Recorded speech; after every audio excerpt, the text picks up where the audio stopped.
Thinking about coloring your hair for the first time? Hold up, don't grab that box dye just yet. I've made every rookie mistake in the book, and trust me, you don't want to learn the hard way. Let's talk about the biggest do's and don'ts so you can slay your new look without any regrets. First, the don'ts. Number 1. Never apply color on damp hair. Always make sure your hair is totally dry. If your hair's wet, the color won't stick evenly and you'll end up with patchy spots. No one wants that. Dry hair gives you way more control so you can see exactly where the color's going. Number 2, don't condition your hair right before coloring. Conditioner makes hair super smooth by closing the pores, which actually blocks the color from absorbing properly. If you need to wash, do it the night before and skip the conditioner. Number 3, don't start without research. I get it, you're excited, but color is not like makeup. You can't just wipe it off if you don't like it. Once you bleach or dye, growing it out takes ages. So before you commit, read up on your options and your scalp's needs. Knowledge is your best friend here. Number 4, don't layer colors on top of each other too often.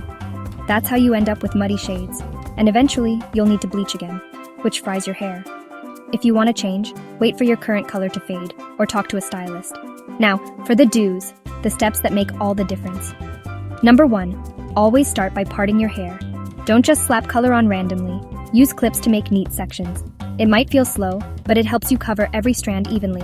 If you can, recruit a friend for backup. Number 2, if you're going for a dramatic change, like platinum, bleach twice.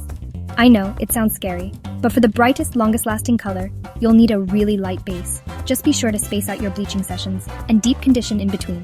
Number 3, never skip toning. After bleaching, you'll probably see some yellow or orange tones. Toner is your secret weapon for that crisp, clean color. Seriously, it changes everything. Number 4, wash your hair with cold water after coloring.